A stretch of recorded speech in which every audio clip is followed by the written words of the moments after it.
Assalamualaikum warahmatullahi wabarakatuh. Innal hamdalillah nahmaduhu wa nasta'inuhu wa nastaghfiruh wa na'udzu billahi min sururi anfusina wa min sayyiati a'malina. May yahdihillahu fala mudhillalah wa may yudlilhu fala hadiyalah.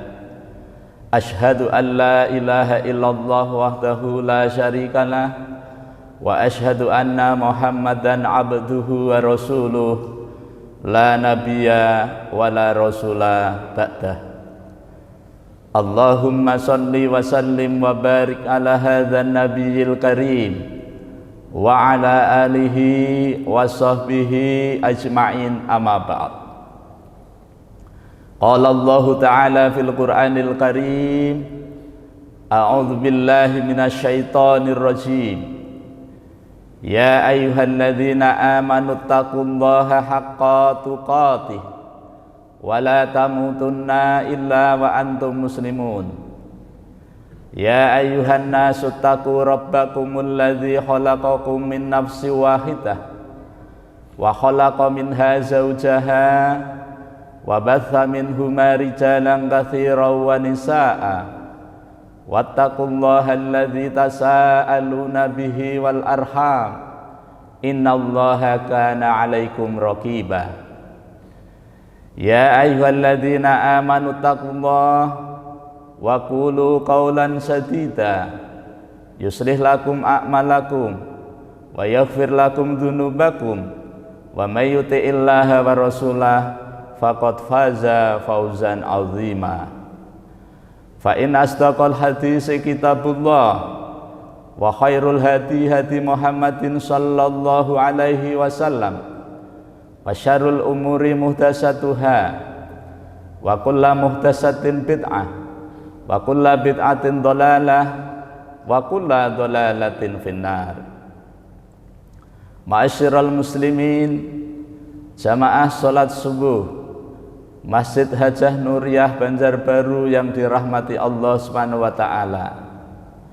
Bapak Ibu hadirin wal hadirat, adik-adik yang Allah muliakan, mari kita kembali bersyukur kepada Allah biqauli alhamdulillah wa syukrulillah atas limpahan rahmat dan nikmatnya kepada kita, terutama nikmat hidayah berupa iman dan Islam, nikmat kesehatan, nikmat panjang umur, nikmat waktu luang yang Allah berikan kepada kita, sehingga dengan nikmat itu kita dapat melaksanakan sebagian dari perintahnya, yakni melaksanakan sholat fardu subuh secara berjamaah di masjid yang kita cintai ini. Salawat dan salam semoga senantiasa tercurah, terlimpah pada junjungan kita Nabi besar Muhammad sallallahu alaihi wasallam, kepada keluarganya, para sahabatnya, para pengikutnya yang setia, baik yang dulu, sekarang maupun yang akan datang. Mudah-mudahan kita semua yang hadir di majelis yang mulia ini, atau siapa saja yang menyaksikan tayangan ini, dicatat oleh Allah Subhanahu wa taala sebagai hamba-hamba Allah yang taat, yang takwa, calon-calon penerima syafaat yang agung dari baginda Nabi sallallahu alaihi wasallam atas izin Allah Subhanahu wa taala kelak pada hari kiamat. Amin ya rabbal alamin. Ma'asyiral muslimin, jamaah salat subuh yang dirahmati Allah Subhanahu wa taala, adik-adik yang Allah muliakan, alhamdulillah kita kembali bertemu dalam suasana kebaikan, sehat badan, afiah batin. Ini merupakan nikmat Allah yang wajib kita syukuri agar Allah senantiasa menambahkan nikmatnya kepada kita. Jangan sampai kita termasuk orang-orang yang kufur nikmat, yaitu menggunakan nikmat Allah dipakai untuk maksiat, menggunakan nikmat Allah dipakai untuk melakukan perbuatan yang mengundang murkanya Allah Subhanahu wa taala. Ketahuilah sesungguhnya azab Allah amat sangat pedih. La in syakartum la azidannakum wa la in kafartum inna azabi lasyadid. Pagi ini insya Allah kita akan melanjutkan kajian kita ngaji bareng, yaitu belajar hadis. Kita sampai hadis yang ke-8 ya, yang judulnya adalah memerangi kebatilan. Hadisnya dari Ibnu Umar ya. Kita baca dulu di terjemahan hadis Arba'in Imam Nawawi, okay. Bagi Bapak Ibu yang berkenan mau punya terjemahnya, hubungi panitia, nanti saya bawain. Tidak usah membeli, ada wakaf ya kan, berapa jumlahnya, karena ada pesan Pak Ustadz, kalau ada yang minta bilang aja berapapun orangnya, 10 enggak apa-apa, apalagi 10, 20 aja enggak apa-apa gitu, apalagi 10, 100 enggak apa-apa, pokoknya sejumlah jamaah silahkan itu ya. Nah kalau kita menunjukkan begini kan, yang menyampaikan juga dapat pahala ya kan, yang menerima informasi dan melakukan juga dapat pahala. Intinya kita itu akan panen pahala. Baik, kita baca dulu. Membaca itu ada 3 cara. Yang pertama membaca tulisan, yang kedua membaca hafalan, yang ketiga membaca keadaan. Nah, jadi keadaan ini kita baca ya. Kita baca hadis nomor 8. Bismillahirrahmanirrahim. An Ibnu Umar radhiyallahu anhuma anna Rasulullah sallallahu alaihi wasallam qala umirtu an uqatilan nas hatta yashhadu an la ilaha illallah wa anna Muhammadar Rasulullah wa yuqimus sholata wa yu'tuz zakata fa idza fa'ilu dzalika asamu minni bi darah itu bahasa Arabnya apa ya? Darah bahasa Arabnya apa? Apa? Darah? Baca sholawat dulu. Allahumma sholli ala Muhammad. Allahumma sholli ala Muhammad. Pokoknya darah ya. Darah. Kemudian yang keduanya bi amwaluhum ya. Bi amwaluhum rawahul Bukhari wa Muslim. Ini baru dapat nikmat ini ya.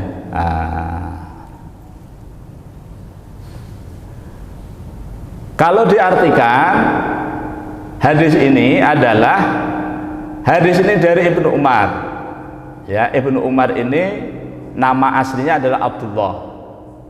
Siapa Abdullah itu? Anaknya Umar. Umar itu anaknya siapa? Anaknya Khattab. Jadi Ibnu Umar ini adalah cucunya Pak Khattab, anaknya Umar, yang dulu pada hadis sebelumnya sudah kita bacakan biografi singkatnya. Maka pada pagi ini tidak usah kita bacakan ya. Semoga Allah meridhoi beliau berdua. Siapa mereka berdua? Abdullah ibnu Umar dan Umar ibnul Khattab ya, berkata, sesungguhnya Rasulullah sallallahu alaihi wasallam bersabda. Apa sabdanya? Umirtu an uqatilan nas. Aku diperintahkan oleh Allah Subhanahu wa taala untuk memerangi manusia. Ini nanti digarisbawahi dulu kata memerangi. Kemudian yang kedua kata anas ya. Hatta yashhadu alla ilaha illallah, sampai manusia itu mengucapkan kalimah syahadat ya, bahwa tidak ada ilah, tidak ada Tuhan yang berhak untuk kita sembah dengan baik dan benar kecuali Allah.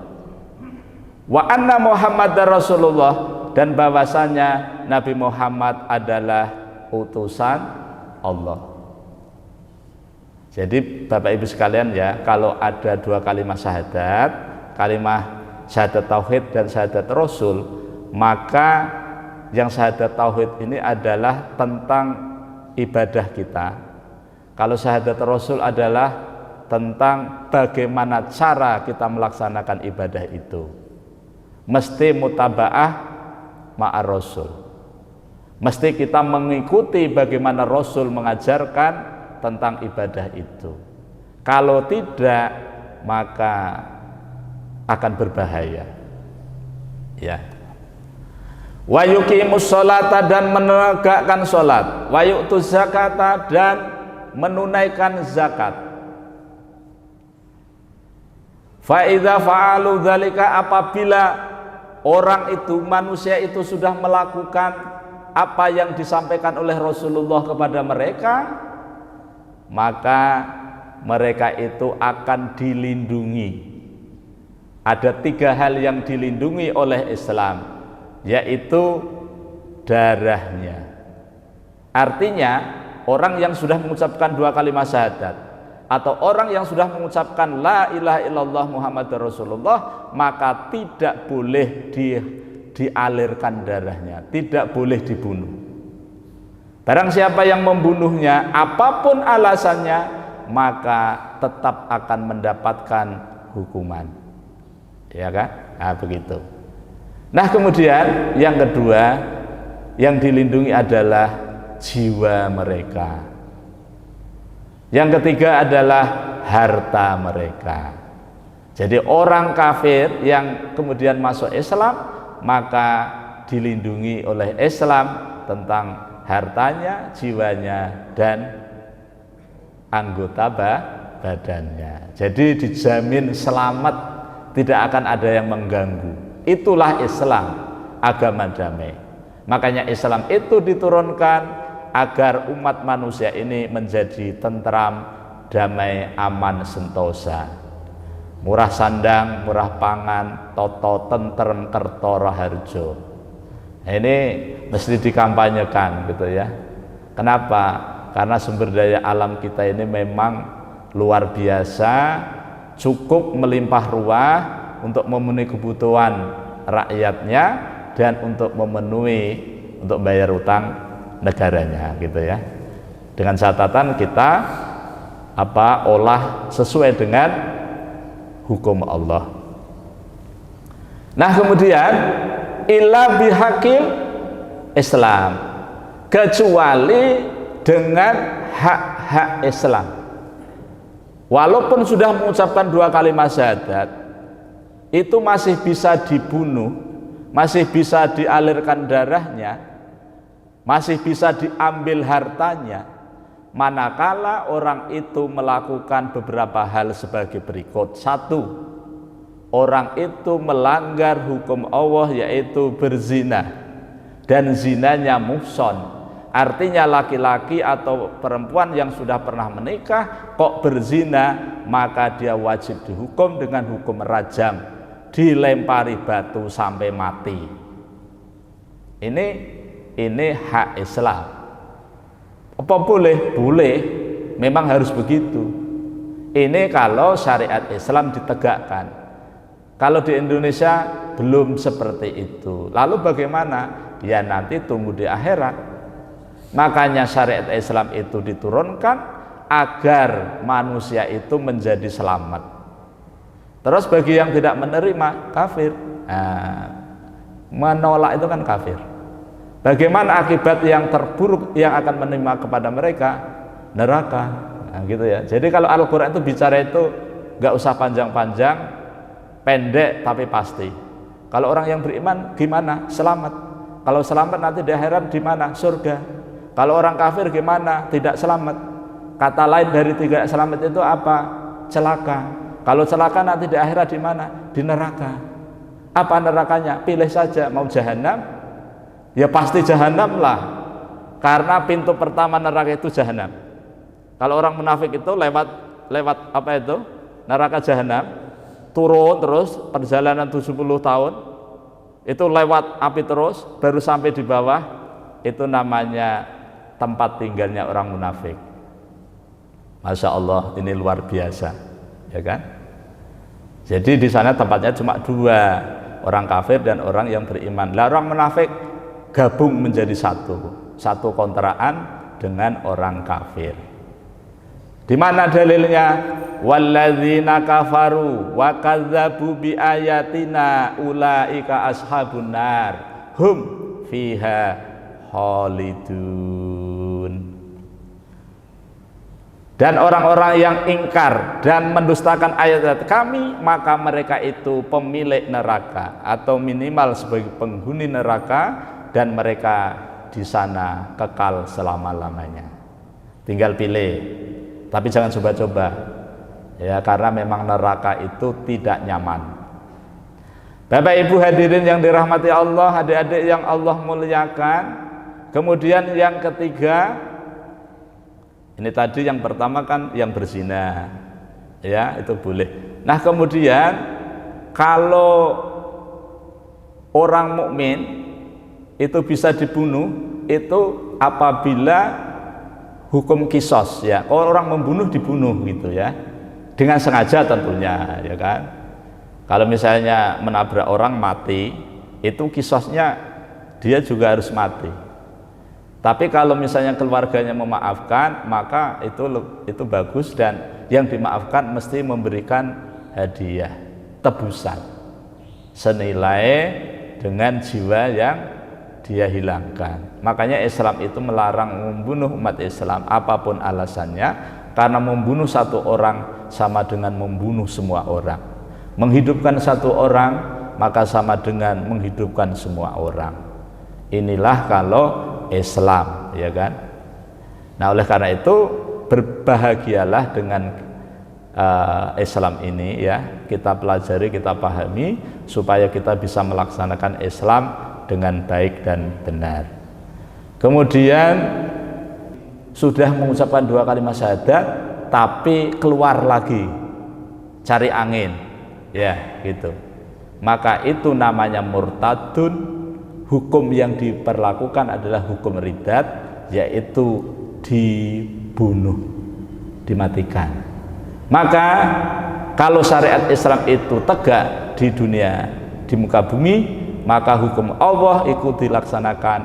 Kalau sudah dilaksanakan di dunia, maka di akhirat tidak dituntut lagi, ya. Nah, orang yang melanggar tadi kemudian dihukum dengan hukumnya Allah, maka orang yang melanggar tadi sudah diampuni oleh Allah, karena sudah dihukum di dunia dengan hukum Allah. Wa man lam yahkum bima anzalallah wa huwa dzalimun kafirun fasikun, itu ya. Hukum Allah ini mesti ditegakkan. Barang siapa yang tidak menjadikan hukum Allah yang turun dari langit, yaitu yang sumbernya dari Al-Quran, maka Allah akan memberikan 3 gelar kepada orang itu, yaitu zalim, kafir, fasik. Mudah-mudahan kita tidak termasuk itu. Makanya kita perlu belajar Al-Quran. Bapak Ibu hadirin yang dirahmati Allah SWT, adik-adik yang Allah muliakan, SOP kita pagi ini ada 3. Yang pertama, mengetahui tentang kandungan daripada hadis ini, dari artinya tadi ya, kita sudah bacakan artinya. Yang kedua, mengetahui manfaat hadis. Apa manfaat hadis? 1, bahwa hadis ini menunjukkan kepada kita, merupakan dalil bahwa Rasulullah SAW itu ditugaskan untuk melakukan itu. 2, kita mengetahui bahwa apakah manusia itu semua manusia yang diperanginya itu, bagaimana cara memeranginya, maka tidak seperti perang-perang yang kita dengar selama ini.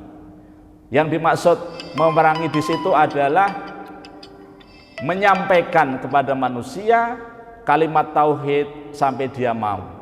Jadi kita itu tidak memaksa kepada manusia agar manusia itu masuk Islam, tidak.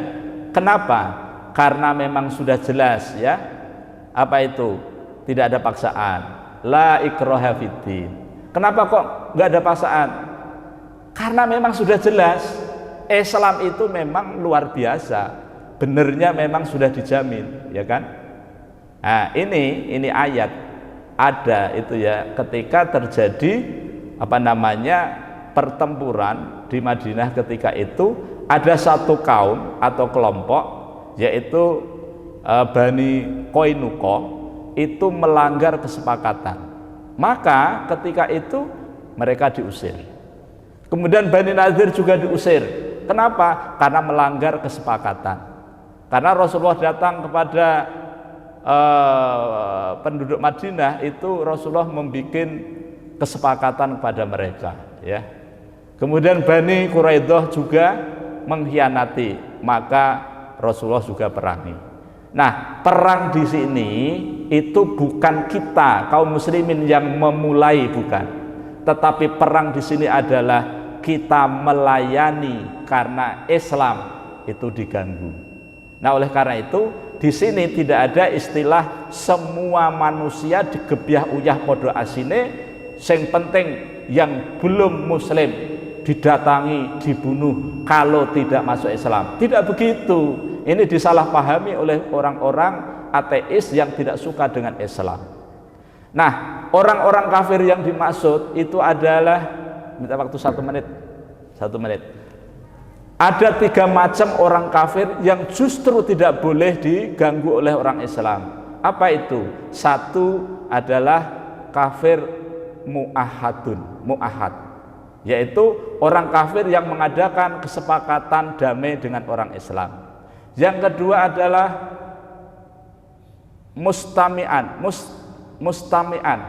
Kalau lawan katanya, kalau air itu mustakmal itu mustakman, nah, gitu. Mustakman apa itu?